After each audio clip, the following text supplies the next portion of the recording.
नमस्कार, तुम्ही पाहताय लाईव्ह महाराष्ट्र झोन न्यूज. आणि गेली आठवड्यापासून पाण्यासाठी संघर्ष सुरू असलेल्या शेतकऱ्यांच्या वाट्याला आजही आणि आत्ताही संघर्षच आहे. कारण गेल्या आठवड्याभरापूर्वीच पाटबंधारे विभागाच्या विरोधात या ठिकाणी गायकवाड वस्तीच्या कॅनलवरती हे सगळे युवा शेतकरी आहेत, त्यांनी आंदोलनाचं हत्यार उपासलं होतं.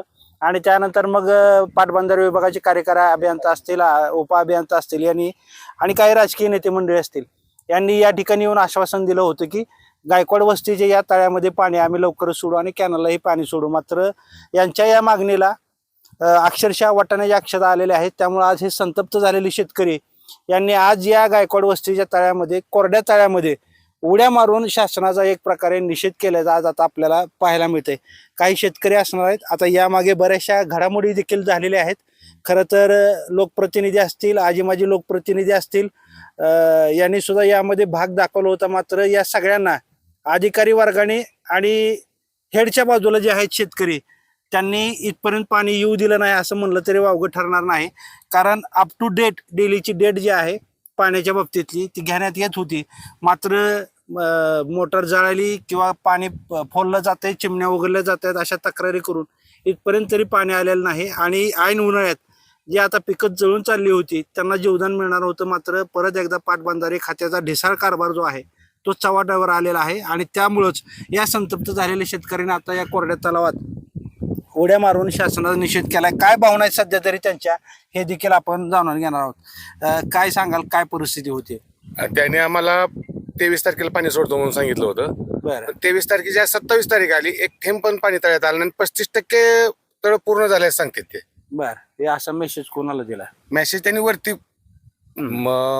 आमदारांना दिलाय का कोणाला दिलाय माहिती नाही, पण त्यांनी वरती मेसेज दिला की 35% तळ्यात पाणी आलेलं आहे आणि तळ्यात एक थेंब सुद्धा पाणी नाही. आता ही सध्या आपण तळ्याचे दृश्य पाहू. शेतकरी आणि जे काय पाटबंधारे विभागाकडून सांगण्यात आलं की 35% पाणी तळ्यामध्ये आलंय. आणि शेतकरी आता नेमकं जयद्रथ हा आणि सूर्य हा इथंच आता होऊन जाईल. कारण तळ्यामध्ये जर कुठं पाणी थेंब पण आलं नसल्याचे शेतकरी सांगतात आणि ही वस्तुस्थिती खरी आहे. पाठीमागच्या बाजूला पाहिलं तर जिकडून कॅनलमधून पाणी यायला पाहिजे होतं तिथं कॅनलच्या ह्या तळ्याच्या तोंडालाच थोडं बहुत पाणी आलं आणि तातडीने पाठीमागून लगेच बंद पण झालं. इथले सगळे हे शेतकरी सांगतायत. कारण रात्रभर पाणी यावं म्हणून हिने जागता पहारा या ठिकाणी दिलेला होता. रात्रभर सगळे कार्यकर्ते पळत होते. काय भावना आहेत नेमक्या? काय नाही, 23 तारखेला अधिकाऱ्यांनी सांगितलं होतं की बाबा तुम्ही उपोषण माघारी घ्या, आम्ही पाणी लवकरात लवकर आणतो. आणि रात्री तर आम्हाला असं समजलं की तळ्यामध्ये 35% पाणी आलंय म्हणून. मला तर इतका आनंद झाला, सकाळपासून आंघोळच केली नाही मी. आलो कॅनल मध्ये बघायला, कॅनलच्या ह्या खड्ड्यात जातोय त्या खड्ड्यात जातोय, कुठंच पाणी नाही. मग शेतकऱ्यांची चेष्टा लावली का आम्ही काय संत नाही, शांत बसलोय म्हणून आम्ही संत नाही, ह्याच्या पलीकडचं पण आम्ही तीव्र आंदोलन करू शकतोय.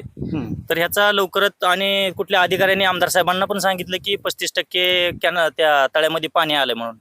त्या अधिकाऱ्यांनीच येऊन बघावं की कुठं 35% आहे का 35 मिली तरी कुठं पाणी आहे का आम्हाला त्यांनी दाखवावं. तर आम्ही शांत बसू. जर वेळ प्रसंग पडला, जर नाहीच पाणी आलं तर आम्ही ह्याच्या पलीकडलं पण तीव्र आंदोलन करू शकतो. आता सध्या चंद्रभागेतून पाणी सुद्धा सोडायची परिस्थिती निर्माण झाली. आता उजनीतलं पाणी इकडे यावं म्हणून शेतकऱ्यांनी आंदोलन केली. आता काय पुढची दिशा काय असेल? आता आजच्या घडीला एक लाक्षणिक आंदोलन म्हणून आपण हे केलेलं आहे, उड्या मारून केलेलं आहे. आज आपण माग ज्यावेळेस तुम्ही आला होतात आणि आपण सांगितलं होतं बाबा कोणतीही नोटीस न देता आम्ही आंदोलन करू. तर आज आम्ही चाललोय उजनीला. उजनी कार्यालयाला आम्ही घेराव घालतोय तिथे मॅडमकडे. आणि आम्ही उघड सांगतोय आता की मॅडमचं आणि तुंबळ साहेबांचं, आमदार साहेबांशी बोलणं झालं की 35% पाणी आलेलं आहे. तर मी 35% पाणी मॅडमने दाखवावं, माझ्याकडून 1 लाख रुपये घेऊन जावे. आणि जर नसेल तर ज्या अधिकाऱ्यांनी खोटी माहिती दिली, प्रशासनाची दिशाभूल केली, शेतकऱ्याची दिशाभूल केली, लोकप्रतिनिधीची दिशाभूल केली, त्याच्यावरती गंभीर स्वरूपाचे गुन्हे दाखल करावे आणि त्यांना सेवेतनं बडतर्फ करावे, यासाठीचं निवेदन आम्ही देतोय. आणि 1 मे पासून आम्ही आमरण उपोषणासाठी बसतोय. पैशाचा प्रश्न आला तर मध्यंतरी आता एक क्लिप पण व्हायरल झाली. आता नेमकं त्या पण कर्मचाऱ्यावर काय कसं आहे माहित आहे का, आले पाटोळे केले वाटोळे हे आमच्या याकड्यात झालेली म्हण आहे. कारण का तर जोपर्यंत ते गृहस्थ या कॅनलवर नव्हते, काही कारणास्तव बाहेर होते, तोपर्यंत पाटील म्हणून एक वाटकरी होते, त्यांनी आपल्याला टेलपर्यंत पाणी आणून दिलं. आणि त्या रात्री पाटोळे आले की त्या दिवशी पंखे चालू झाले, मोटरी फोटाय चालू झाल्या, चिमण्या चालू झाल्या. आणि त्यांनी एक चुकीची माहिती अशी दिली की कॅनलला ज्या ठिकाणी पाणी येतं त्या खड्ड्यातला व्हिडिओ काढला आणि 35% पाणी दिलंय. अशा स्वरूपाचा मेसेज तिकडे दिला. कारण काय आहे की त्याला थोडासा राग आला की बाबा माझे भ्रष्टाचाराची उहापोहा करतात, मग ह्याला पाणीच द्यायचं नाही. हम्म. मग आम्ही पण आता हट्टाला पेटलो, आम्हाला पाणी नकोच, आता तू नोकरी कसं करतो बघतो. कारण काय आहे एका शेतकऱ्याचं 2-2-3-3 लाखाचं नुकसान झाले.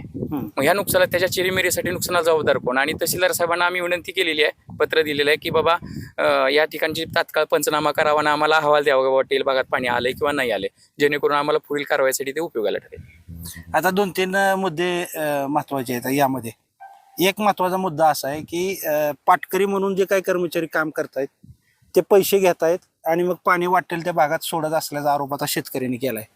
दुसरा मुद्दा असा आहे की या कॅनलच्या माध्यमातून जे पाणी या तळ्यात येणार होतं त्या तोंडाजवळच आलेलं जे काय पाणी होतं 10-15-20%, कारण पॅरामीटर कोणाकडे नाही मोजणीचा, मात्र तरी देखील त्या कर्मचाऱ्यांनी लोकप्रतिनिधींची चक्क फसवणूक केल्याचं आढळून येतंय.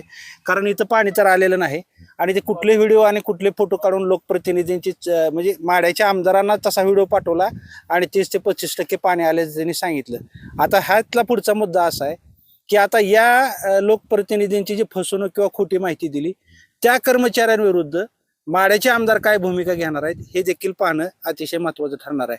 आणि आता तिसरा मुद्दा आता या ठिकाणी असा उपस्थित होतोय की आंदोलनं झालेली आहेत आणि त्या आंदोलनाची दखल घेतली गेली नाही आणि त्या जे काही कर्मचारी आहेत आता आम्हाला पाणी नको त्या कर्मचाऱ्यांचं निलंबन पहिल्यांदा हवं आहे. आणि दुसरी गोष्ट अशी आहे की आता आम्ही उजनीकडे निघालोय आणि पाटबंधारे विभागाच्या कार्यालयाला घेराव घातल्याशिवाय राहणार नाही, एवढंच आता इथले शेतकरी सांगतायत.